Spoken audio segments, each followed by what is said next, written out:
Mi nombre es Sofía Vega y nunca olvidaré el día que cambió mi vida para siempre. Había estado casada con Eduardo Montero por 20 años cuando nuestra única hija, Valentina, cumplió 18. Lo que debería haber sido un día de celebración se convirtió en una pesadilla que desenterró un secreto de 2 décadas.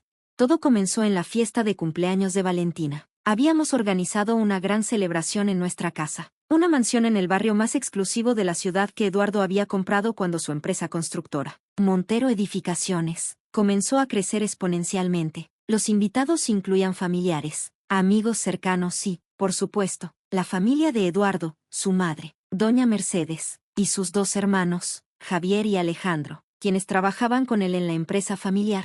La fiesta transcurría normalmente hasta que doña Mercedes, quien siempre me había despreciado por venir de una familia humilde, sacó un sobre de su cartera.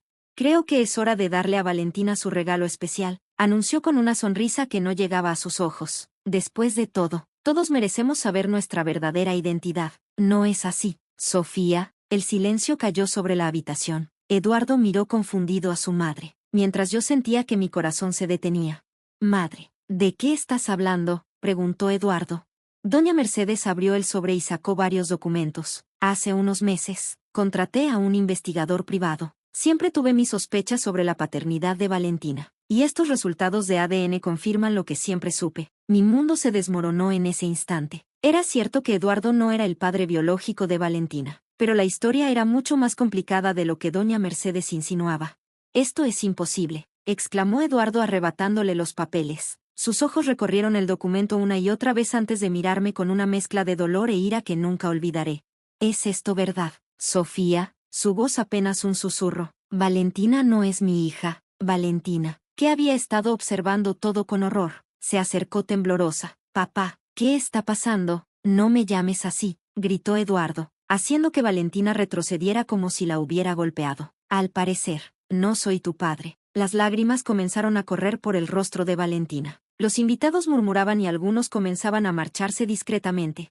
«Eduardo, por favor, escúchame», supliqué. «No es lo que parece. Déjame explicarte». «¿Explicarme qué?». Su voz resonó por toda la habitación. «¿Qué me has estado mintiendo durante 20 años? ¿Qué me hiciste criar a la hija de otro hombre como si fuera mía?». Doña Mercedes sonrió con satisfacción. «Siempre supe que no era suficiente para mi hijo. Una mujer de tu clase. Era obvio que tarde o temprano mostrarías tu verdadera naturaleza». «¿De quién es?», exigió saber Eduardo, ignorando los comentarios de su madre. «¿Quién es el padre de Valentina?». El silencio que siguió fue ensordecedor. No podía hablar. «No así, no delante de todos. Contéstame, Sofía», gritó Eduardo. Es de Mateo», logré decir finalmente, apenas en un susurro. El rostro de Eduardo palideció instantáneamente. Mateo Jiménez había sido su mejor amigo desde la universidad. Juntos habían comenzado Montero Edificaciones. Aunque eventualmente Mateo vendió su parte a Eduardo para perseguir otros proyectos, había muerto en un accidente automovilístico 5 años atrás. «¿Mateo?». La voz de Eduardo se quebró. «¿Mi mejor amigo? ¿Cómo pudiste?». No me dejó explicar. En un arrebato de ira, tomó su copa de champán y la arrojó contra la pared. «Quiero que tú y esa niña se vayan de mi casa ahora mismo», gritó. «Ya no son parte de esta familia. Eduardo, por favor», supliqué entre lágrimas. «Hay cosas que no sabes, que no entiendes. Lo único que entiendo es que me traicionaste con mi mejor amigo y me hiciste criar a su bastarda como si fuera mía». Valentina, quien había permanecido en shock, finalmente reaccionó ante estas crueles palabras. «Basta», gritó entre sollozos. «Siempre has sido mi padre. Te he amado toda mi vida». Eduardo la miró como si fuera una extraña. «Yo no tengo hijos», declaró fríamente. «Ahora, váyanse de mi casa o llamaré a seguridad». Esa noche, Valentina y yo nos fuimos con apenas lo que pudimos meter en 2 maletas. Nos hospedamos en un pequeño hotel mientras intentaba contactar a Eduardo para explicarle la verdad, pero él se negó a hablar conmigo. Cambió todas las cerraduras de la casa, bloqueó nuestros números y dio instrucciones estrictas en su empresa de no dejarnos entrar. Lo que siguió fue un infierno de 3 años. Eduardo solicitó el divorcio inmediatamente, contratando al mejor abogado de la ciudad para asegurarse de que yo no recibiera nada, a pesar de mis 20 años como su esposa, de haber estado a su lado cuando Montero Edificaciones era apenas un sueño. El juez dictaminó que debido a mi infidelidad, que nunca pude explicar adecuadamente, no tenía derecho a ninguna compensación económica. Nos mudamos a un pequeño apartamento en un barrio modesto. Conseguí trabajo como recepcionista en una clínica médica, mientras Valentina, destrozada por los acontecimientos, tuvo que abandonar sus planes de estudiar en el extranjero y conformarse con la universidad local, trabajando medio tiempo para ayudar con los gastos. La familia Montero no se contentó con expulsarnos de sus vidas. Se encargaron de difundir rumores sobre mí en todos los círculos sociales que frecuentábamos, asegurándose de que nadie nos tendiera una mano. Incluso convencieron a varios de nuestros antiguos amigos de que yo había mantenido una aventura con Mateo durante años a espaldas de Eduardo. Lo que más me dolía era ver cómo Valentina sufría. Ella siempre había sido el orgullo de Eduardo. La había llevado a su oficina desde que era pequeña, enseñándole todos los aspectos del negocio, soñando con el día en que ella se uniría a Montero Edificaciones. Ahora, ese sueño estaba destruido, junto con la imagen que tenía de su padre. ¿Por qué, mamá?, me preguntó una noche, mientras cenábamos en nuestro diminuto apartamento. ¿Por qué engañaste a papá con su mejor amigo? Fue entonces cuando finalmente le conté la verdad, una verdad que había mantenido oculta durante tanto tiempo para proteger a todos.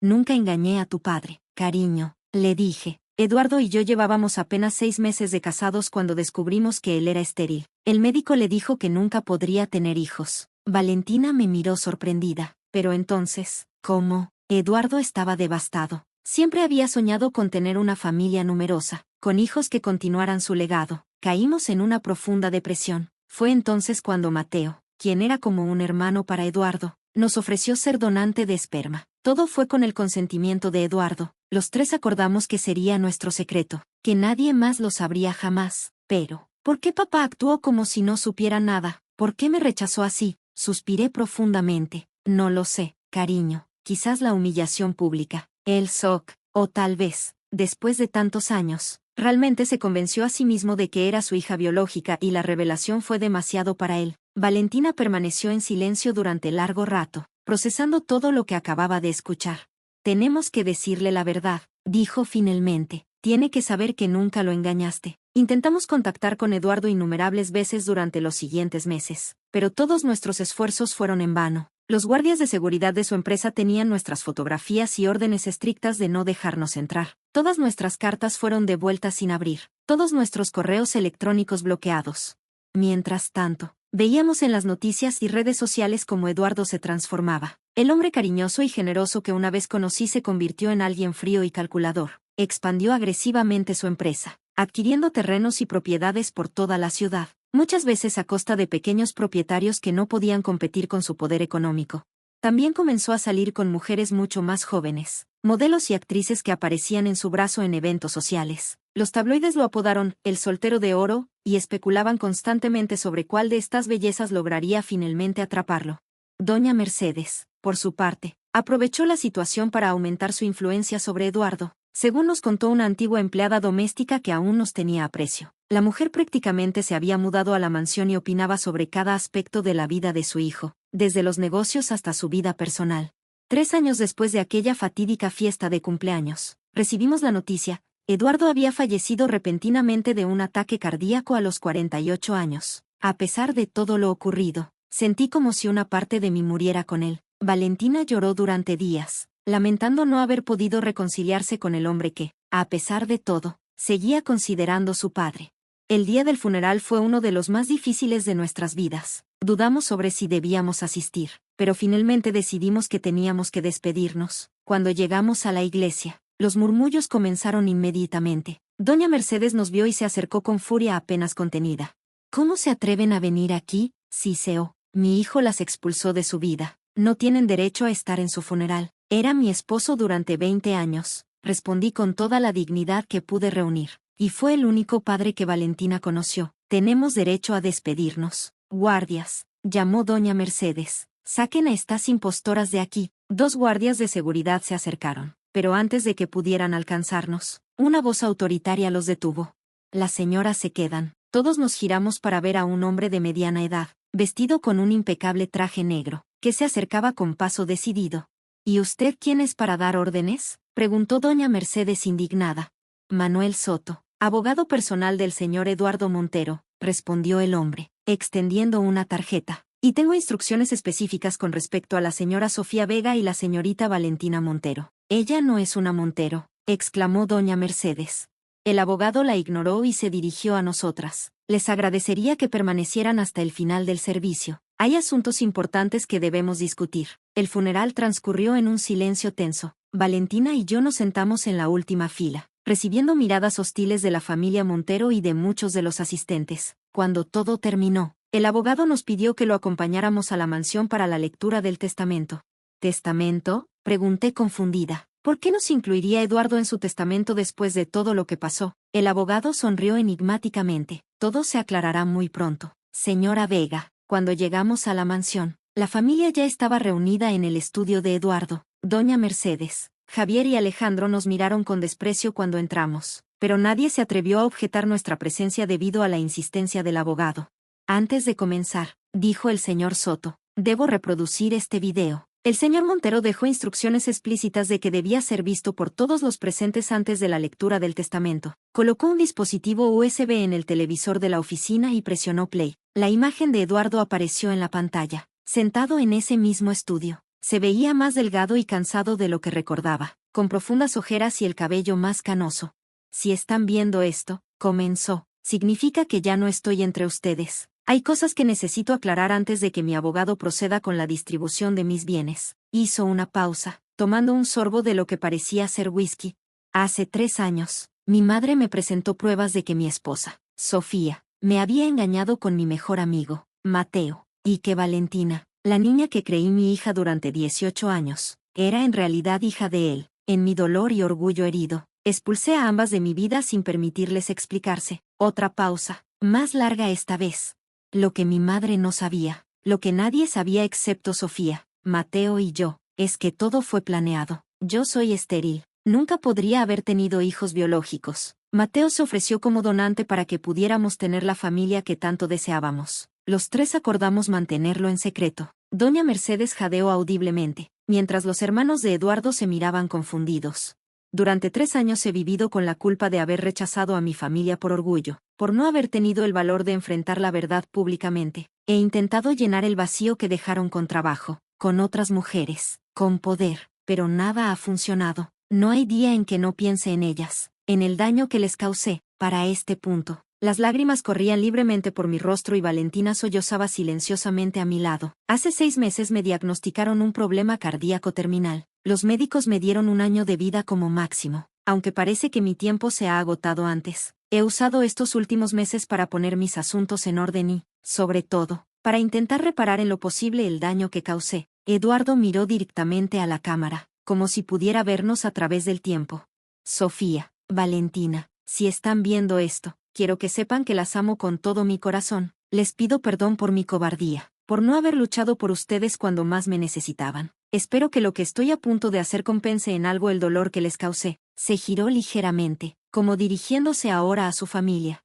Madre, hermanos, ustedes también verán esto. Durante años han despreciado a Sofía por su origen humilde. Han conspirado a mis espaldas para separarme de ella. Cuando llegó el momento, utilizaron mi orgullo herido para conseguir lo que siempre quisieron, alejarla de mí. Pero hoy voy a demostrarles que el verdadero legado de un hombre no está en su sangre, sino en sus acciones y en el amor que da. El video terminó abruptamente, dejando la habitación en un silencio sepulcral. El abogado Soto carraspeó y sacó un grueso documento de su maletín.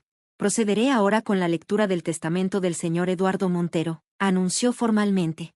Lo que siguió dejó a todos en shock. Eduardo había reorganizado completamente su patrimonio en los meses previos a su muerte. Montero Edificaciones, la empresa familiar que había crecido hasta convertirse en una de las constructoras más importantes del país, pasaba íntegramente a Valentina, junto con el 80% de todas sus propiedades, incluyendo la mansión donde nos encontrábamos. A mí me dejaba un fideicomiso considerable, suficiente para vivir cómodamente el resto de mi vida, además de una carta personal que el abogado me entregó discretamente. A doña Mercedes le dejaba una pensión mensual modesta y el derecho a permanecer en una de sus propiedades menores hasta su muerte. A sus hermanos, Javier y Alejandro, les dejaba un pequeño porcentaje de acciones de la empresa, pero sin derecho a voto en las decisiones importantes, y con la condición explícita de que deberían responder directamente a Valentina si querían conservar sus empleos. «Esto es absurdo», exclamó Javier poniéndose de pie. «Impugnaremos este testamento». Es obvio que Eduardo no estaba en su sano juicio cuando lo redactó. El abogado Soto sonrió con calma. «Me temo que eso será imposible, señor Montero. Su hermano se sometió a exhaustivas evaluaciones psicológicas antes de modificar su testamento, precisamente para prevenir cualquier impugnación. Además, dejó grabadas todas nuestras sesiones donde explicaba detalladamente sus razones para cada decisión. Les aseguro que cualquier intento de impugnar su voluntad será no solo infructuoso, sino extremadamente costoso para ustedes. No puede ser, gritó doña Mercedes. Esta mujer lo engañó, y esa niña ni siquiera lleva su sangre. Sangre, repitió el abogado pensativamente. El señor Montero me comentó que usted estaría particularmente preocupada por ese aspecto, señora. Por eso dejó un mensaje específico para usted. Sacó un sobre más pequeño y leyó: madre, siempre estuviste obsesionada con la sangre, con el apellido, con las apariencias, pero un verdadero legado se construye con amor y valores, no con ADN. Valentina podrá no llevar mi sangre, pero lleva mi nombre, mis enseñanzas y mi amor. Es más Montero que cualquiera de ustedes, quienes solo se han preocupado por lo que pueden obtener de mí. Ahora tendrán que responder ante ella si quieren conservar algo de lo que tanto codiciaron. Doña Mercedes palideció y tuvo que sentarse. Sus hijos la rodearon, lanzándonos miradas de odio. Esto no se quedará así, amenazó Alejandro. Encontraremos la manera de recuperar lo que nos pertenece. El abogado Soto cerró su maletín con calma. Les aconsejo que reconsideren esa postura. El señor Montero dejó instrucciones muy específicas sobre cómo proceder en caso de que intentaran obstaculizar la transición. Créanme cuando les digo que no les gustarían las consecuencias. Nos acompañó fuera del estudio, lejos de los oídos de la familia. Señorita Valentina. El señor Montero dejó un equipo de asesores de confianza para ayudarla a familiarizarse con la empresa. Puede tomar posesión de esta casa inmediatamente si así lo desea. Valentina, aún aturdida por todo lo ocurrido, apenas pudo asentir. Señora Vega, continuó dirigiéndose a mí, recomendaría que lean la carta personal que el señor Montero dejó para ustedes antes de tomar cualquier decisión. Esa noche, Valentina y yo nos sentamos en nuestro pequeño apartamento por última vez, con la carta de Eduardo entre nosotras. Con manos temblorosas, rompí el sello y comencé a leer en voz alta: mis amadas Sofía y Valentina.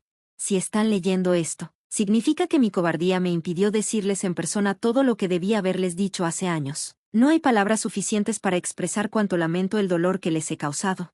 Sofía, mi amor, fuiste la mejor esposa que un hombre podría desear. Estuviste a mi lado cuando no tenía nada, me apoyaste incondicionalmente, me diste una familia cuando creí que nunca podría tenerla. Y yo te pagué con rechazo y humillación. Nunca merecí tu amor. Valentina, mi niña, aunque no lleves mi sangre, eres mi hija en todos los sentidos que importan. Te vi dar tus primeros pasos, te enseñé a montar en bicicleta, celebré cada uno de tus logros como si fueran míos propios. Nada, ni siquiera la biología, puede borrar eso. El día que las expulsé de mi vida cometí el peor error de mi existencia. Mi orgullo herido, alimentado por años de veneno de mi madre, me cegó. Cuando finalmente comprendí mi error, la vergüenza me impidió buscarlas. ¿Cómo podría pedirles perdón después de lo que les hice?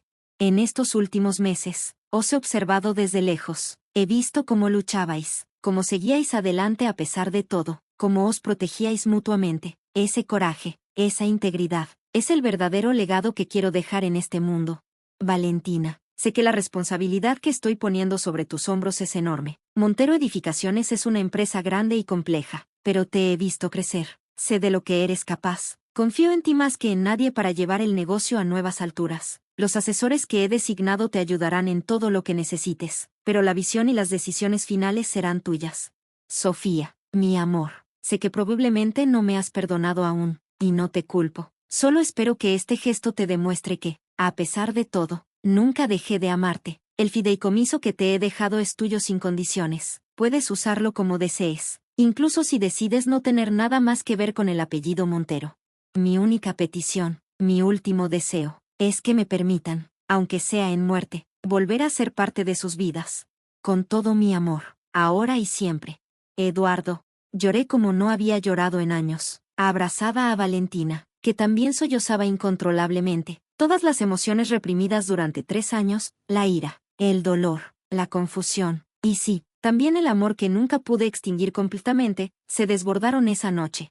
Al amanecer, tomamos una decisión: regresaríamos a la mansión, no como suplicantes buscando migajas, sino como las legítimas herederas del legado de Eduardo Montero. Valentina asumiría el control de la empresa, y yo estaría a su lado, apoyándola como siempre lo había hecho. La batalla con la familia Montero apenas comenzaba. Y sabíamos que no sería fácil, pero por primera vez en 3 años, sentíamos que teníamos una oportunidad de recuperar algo de lo que habíamos perdido. Lo que no sabíamos entonces era cuán lejos estaba dispuesta a llegar doña Mercedes para evitar que una bastarda, como seguía llamando a Valentina, tomara el control del imperio familiar. Ni tampoco imaginábamos lo que encontraríamos en la caja fuerte secreta de Eduardo, un descubrimiento que cambiaría para siempre nuestra comprensión de lo ocurrido aquella fatídica noche, 3 años atrás.